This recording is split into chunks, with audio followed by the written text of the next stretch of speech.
Assalamualaikum warahmatullahi wabarakatuh. Pada kesempatan ini kita lanjutkan pertemuan sebelumnya. Untuk kali ini kita coba membahas program modular atau yang sering kita kenal dengan istilah function program atau program fungsi, yang pada dasarnya adalah bahasa C, yaitu bahasa pemrograman fungsi. Tapi pada kesempatan ini kita coba juga di dalam fungsi kita juga bisa membuat suatu fungsi lain, ya. Jadi kita membuat sebuah fungsi itu adalah program dari bahasa C, tapi di dalam fungsi itu kita juga bisa membuat fungsi-fungsi lain, ya. Nah, itu yang disebut program modular. Jadi ada fungsi, di dalam fungsi ada fungsi lagi, ya, ada beberapa fungsi. Nah, tujuan dari pemrograman fungsi atau modular ini adalah membuat program yang besar dibagi menjadi program kecil-kecil. Kalau misalnya nanti kita berencana untuk membuat suatu program yang besar, bisa saja menjadi satu fungsi atau dibagi menjadi beberapa fungsi. Nah, kalau kita membagi beberapa fungsi dari program yang besar, itu disebut program modular. Nah, program modular ini bisa nanti kita bahas ada dua hal, ya, yaitu program fungsi-fungsi dan program fungsi prosedural. Nah, pada pertemuan selanjutnya nanti kita akan bahas fungsi prosedural, ya. Nah, kalau untuk sekarang kita bahas fungsi-fungsi, ya. Program fungsi-fungsi. Jadi ada program besar, kita pecah menjadi beberapa program, ada program kecil, program kecil, ini yang dimasukkan ke dalam fungsi itu sendiri. Nah, program modular apa keuntungannya? Karena dengan membagi beberapa fungsi-fungsi kecil ini akan mudah dipahami, ya, mudah digunakan kembali atau diulang-ulang. Program yang sudah kita buat dalam sebuah fungsi bisa dipanggil di dalam fungsi utama. Kemudian mudah didokumentasi, kemudian mengurangi kesalahan, mudah mencari kesalahan yang terjadi bersifat lokal. Jadi ada program global dan ada program lokal. Nah, program fungsi ini yang modular inilah disebut bagian dari fungsi yang kecil itu adalah disebut program yang bersifat lokal. Nah, kalau global itu fungsi utama. Nah, pada model bahasa C dikenal dengan istilah fungsi atau function, ya. Di dalam bahasa C atau C++ terdiri dari fungsi-fungsi, baik yang langsung dideklarasikan dalam program ataupun dipisah di dalam header file, ya. Sesungguhnya header file itu adalah sebuah fungsi yang bisa dipanggil. Kayak misalnya cout adalah fungsi dari iostream, sin iostream, getch itu adalah sebuah fungsi yang diambil dari header file con.io, ya. Jadi ada fungsi di dalam fungsi itu sendiri. Sebenarnya dasar dari program bahasa C adalah program fungsi. Nah, fungsi yang selalu ada pada program C++ itu adalah fungsi utama atau main function, ya. Itu di dalam main function nanti kita buat di dalamnya fungsi-fungsi lain yang bisa kita panggil. Ya, selanjutnya adalah kumpulan instruksi atau perintah program yang dikelompokkan menjadi satu. Letaknya terpisah dari program yang menggunakan fungsi tersebut, memiliki nama tertentu yang unik dan digunakan untuk mengerjakan suatu tujuan tertentu. Nah, fungsi ini disebut fungsi non-void, disebut juga function, ya. Jadi function yang non-void. Apa itu non-void? Nanti kita coba bahas selanjutnya. Ya, non-void karena mengembalikan nilai kembalian berasal dari keluaran hasil proses fungsi tersebut. Nanti ada beberapa contoh yang disebut non-void. Non-void itu artinya memiliki fungsi yang memiliki tipe data.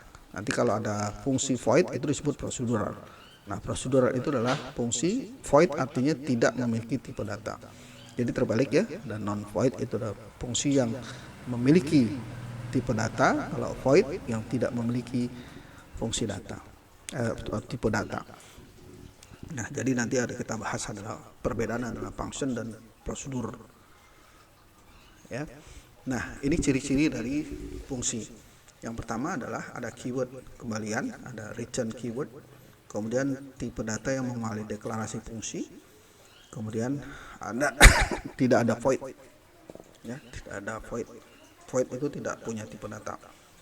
Kemudian memiliki nilai kembalian, return value. dapat dianalogikan sebagai suatu variabel yang memiliki tipe data tertentu sehingga dapat langsung ditampilkan hasilnya. Nah, ada yang disebut library dan define function. Kalau library function ini adalah standar yang biasa kita sebut sebagai file headers ya, atau library function yang sudah disiapkan oleh program bahasa C sendiri ya. Kemudian kalau program define function ini dibuat oleh programmer. Jadi kita bisa membuat fungsi baik itu fungsi void ataupun non void. Ya, tadi apa dibilang void itu adalah fungsi, kalau non void itu adalah prosedural. Void itu adalah prosedur, fungsi prosedur, kalau non void adalah fungsi-fungsi gitu ya. Nanti kita bahas. Nah, ini adalah standar yang tadi kita bahas. IO stream itu adalah standar. Kemudian cout itu adalah diambil dari IO stream. Kemudian kalau di program C ini ada stdio header filenya. Perintahnya adalah fungsinya adalah scan dan print. Ada print ya, print. Kemudian ini program C++, membedakan antara C dengan C++ itu adalah Anda lihat di sini IO stream, di sini stdio. Ya, perintahnya adalah syn out. Kalau di program C itu adalah scan untuk input. Kemudian kalau untuk outputnya dia perintahnya printf. Ya.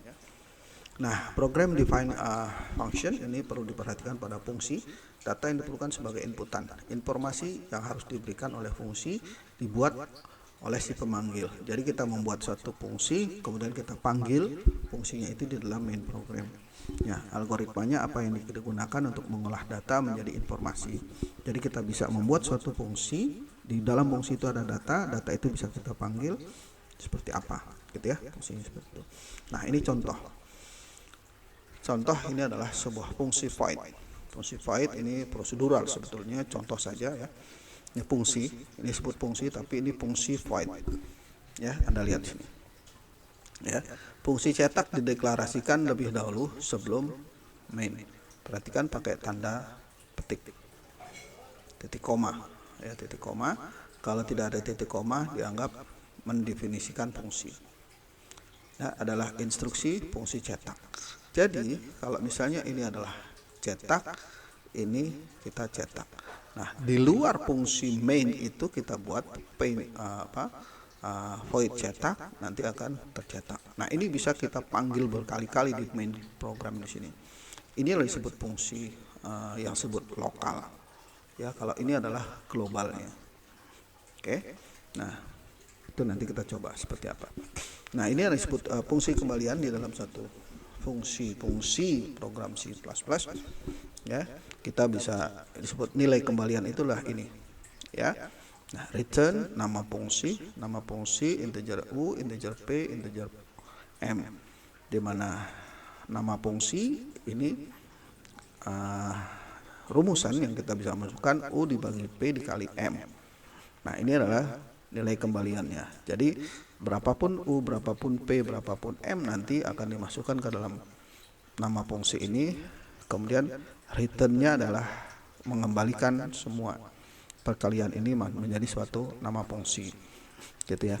Contoh misalnya, kalau misalnya fungsi 5 itu adalah nama fungsi, ini return-nya adalah 555, berarti 5 dibagi 5 dikali 5. Ya, karena rumusnya adalah UPM, jadi 5 dibagi 5 dikali 5. Kemudian juga sama, 4 dibagi 4 dikali 4 dan seterusnya.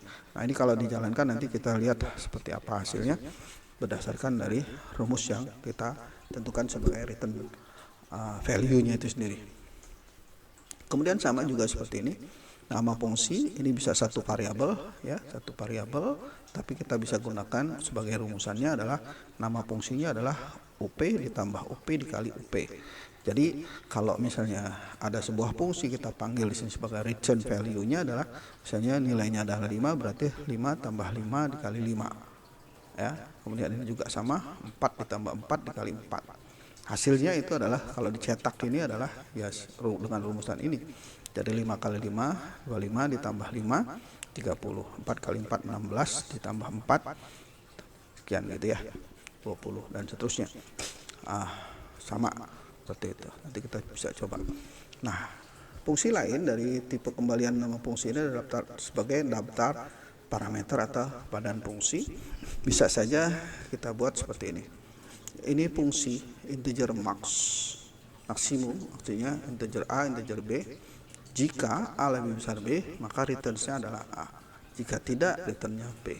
Main-nya adalah antara maksimum 20, 50. Apa yang tercetak? Nah, di sini A atau B. Jadi kalau misalnya A lebih besar, berarti dicetak di sini adalah yang, kalau misalnya A lebih besar 20, lebih besar dari 50. Berarti benar atau salah? Kalau salah, berarti yang dicetak adalah yang B. Ya, dicetak adalah yang B. Return B, gitu ya. Baik. Ini contoh lain, ya, misalnya boolean isi prima adalah integer A.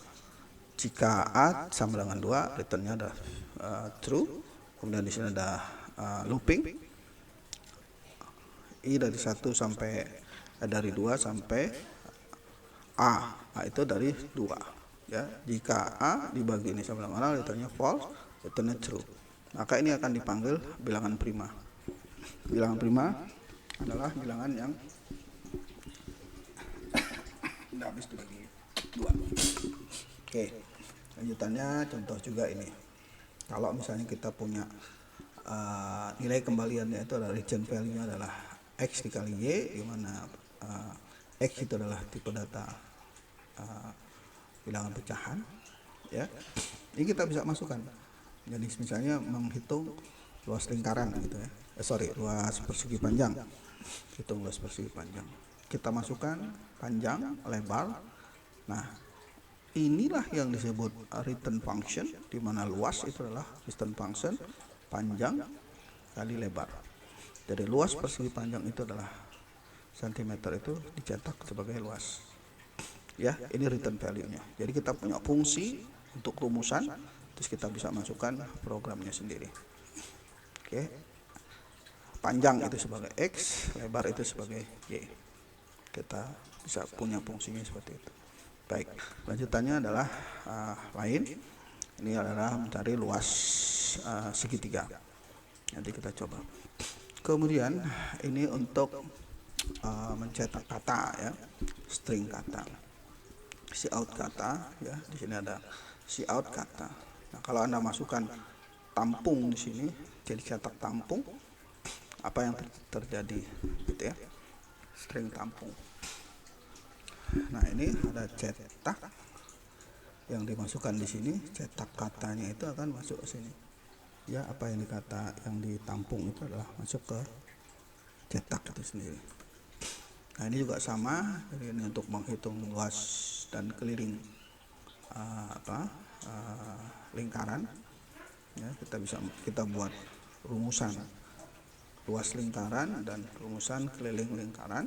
Kemudian kita masukkan sebagai inputan, gitu ya. Kelilingnya adalah KPT. Kalau luasnya tadi seperti apa, gitu ya.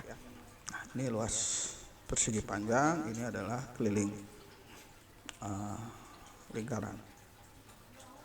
Oke, contoh lain ini juga ada untuk menghitung jumlah kurang atau kali, gitu ya. Kurang atau jumlah. Yang lain juga bisa kita lihat di sini untuk menghitung akar, ya. Kita bisa menggunakan IO manip di sini. Selanjutnya adalah juga sama, ini masih tambah, ya. Dan fungsi ini juga sama, jadi jumlah, ya, kita tentukan di sini nanti bisa dicoba satu-satu. Nah, ini adalah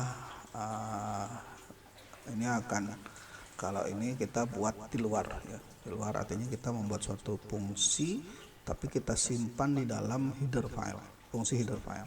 Jadi ini kita bisa buat, kita ketik dulu, terus kita simpan, kita save dengan nama suara hati titik H, kita simpannya di include directory.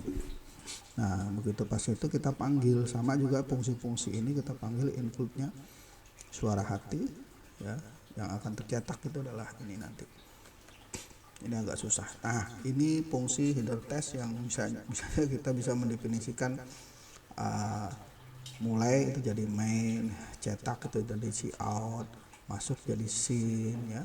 Jadi perintah-perintah yang dalam bahasa Inggris kita bisa ganti dengan bahasa Indonesia atas kemauan kita sendiri gitu ya. Nah, ini sama. Nah, mulai awal jadi kalau di awal kita menggunakannya main, kita pakai menggunakan mulai. Awal ini adalah kurung kurawal. Ini akhir juga kurung kurawal. Jadi semua kita bisa rubah menjadi fungsi lain. Ini juga sama fungsi header yang misalnya kita punya rumus-rumusan dalam bentuk matematik gitu ya, kita simpan dalam bentuk header file. Terus kita tinggal panggil di dalam header file itu sendiri. Perintah-perintahnya seperti ini. Ini adalah buatan kita. Tes H dan MTK itulah H. Ya, nggak sampai ke sana lah. Nanti kita coba yang lain aja. Ya, oke. Lanjutannya adalah kita coba yang sederhana saja sebagai fungsi. Ya, Anda bisa pelajari di sini. Kita lihat contoh fungsi yang paling sederhana itu adalah yang ini. Ya, misalnya kita punya fungsi sederhana ini ya. Ini ada fungsi cetak, kemudian di ini kita buat cetak seperti ini.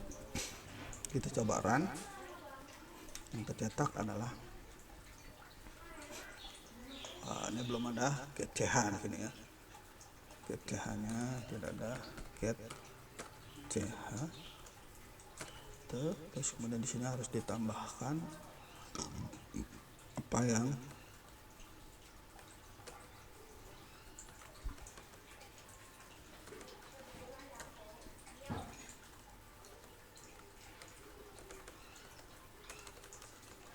kon IO tercetak, terus hasilnya ini yang kita cetak. Nah, kalau kita sudah buat cetak ini sekali, ini kita bisa di mainnya sendiri kita bisa mencetak berkali-kali. Nah, misalnya kita cetak 3 kali, kita run. Kita kan tadi cetaknya sekali. Nah, sekarang kita run. Ya, dia akan tercetak 3 kali. Ini yang disebut fungsi panggil, ya, call function. Ya, fungsi yang bisa dipanggil berkali-kali. Ini fungsi cetak. Nah, yang lain Anda menggunakan void di sini. Di atasnya fungsi void. Tapi kalau misalnya ini Anda gunakan di atas, ya, ini Anda gunakan di atas, Anda nggak perlu ini. Ya, langsung kita buat di atas. Jadi di atas fungsi main itu kita buat suatu fungsi, ya, bisa kita panggil. Kita coba. Nah, posisi sama. Ya. Nah, ini kalau misalnya kita agak kasih spasi gitu kan hasilnya kan beda-beda. Agak jauh. Ya, nih ada 3 kali. Terserah Anda mau tinggal mau di sini mau berapa kali tercetak. Ya, misalnya ini mau dicetak berapa? 1, 2, 3, 4, 5, 6. Ya, 6 kali dicetak. Nah, ini 6 kali cetak. 1, 2, 3, 5, 6. Ya, jadi suatu fungsi yang kita buat kita panggil di main program itu berulang-ulang. Itu contoh. Kemudian kita coba yang fungsi kembalian. Yang maksudnya fungsi kembalian itu adalah kita bisa menyiapkan sebuah rumusan, ya, rumusan. Nah, kalau rumusannya ini adalah kita punya 3 variabel U, P, dan M di mana tipe datanya sama, integer semua. Kemudian returnnya nilai kembalian itu berdasarkan rumus yang kita ciptakan di sini. Nah, kalau fungsi kelima ini berarti hasilnya adalah 5 dibagi 5 dikali 5. Kita lihat hasilnya adalah ya ini 5 kali 5, 5 bagi 5 kali 5. Ya, kalau misalnya ini kita rubah misalnya U kali ini ditambah. Nah, kebayang yang dikalikan yang fungsinya adalah P kali M. Jadi 5 kali 5 ditambah 5 berarti 30. Nah, gitu ya. Nah, ini fungsinya. Jadi tergantung dari rumusan yang kita buat di sini. Kemudian kembaliannya adalah sesuai dengan nilai yang Anda atau nilai yang kita inputkan di sini. Baik, selanjutnya sama ini yang tadi kita sudah coba juga, misalnya dengan satu variabel, ya, dengan satu variabel. Nah, kalau dengan satu variabel ini adalah namanya sama saja kita membuat suatu rumusan pangkat, ya, rumusan pangkat. Ya, jadi kalau misalnya mau 5 pangkat 3 gitu. Nah, ini kita tinggal kalikan saja semuanya. Ya, 5 pangkat 3. Jadi 5 kali 5 kali 5. Ya, 5 kali 5 kali 5 125. Ya. Nah, ini sama. Dari satu variabel bisa juga kita menggunakan rumusannya. Oke. Selanjutnya adalah contoh yang lain. Ini tadi sama, ya, sama dengan yang itu. Contoh yang lain adalah ini tadi. Ini untuk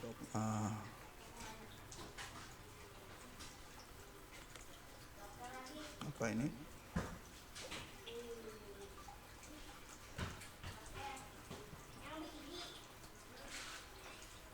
Untuk membuktikan bahwa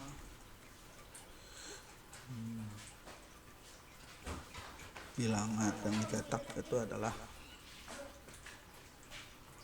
A atau B. Coba yang salah. Nah, ini kan belum nih.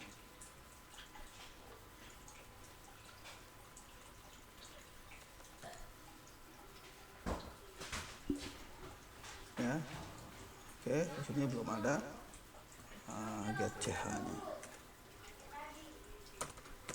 Ya, CH. Kita lihat. Ya, yang tercetak adalah 50 karena yang A lebih besar dari B, salah, jadi yang dicetak adalah L. Tapi kalau misalnya kita di sini 70, berapa yang tercetak? Berapa yang tercetak? 70. Nah, kan 70 kan yang tercetak. Ya, oke. Itu contoh. Kemudian ini bilangan prima, bisa Anda coba sendiri nanti. Kemudian ini kalau yang ini untuk menghitung apa tadi?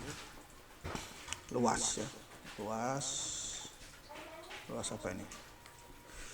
Luas untuk menghitung luas persegi panjang dan luas persegi panjang dan luas program hitung luas persegi panjang. Jadi ini returnnya adalah X kali Y. X itu adalah panjang, Y itu adalah lebarnya. Nah, kita suruh masukkan berapa panjangnya, misalnya 7,7, kemudian 9,5. Lihat hasilnya, ya kan sama, ya. Jadi contoh lain, kalau misalnya kita menghitung itu, kita bisa membuat fungsi. Nah, fungsi ini kita bisa simpan di bentuk apapun, gitu, ya. Ini Anda bisa coba. Selanjutnya adalah untuk fungsi untuk menghitung luas segitiga. Kemudian ini untuk memasukkan kampung. Ya, dicoba saja nanti seperti apa hasilnya program ini. Demikian untuk pertemuan kali ini. Billahi taufik wal hidayah. Wassalamualaikum warahmatullahi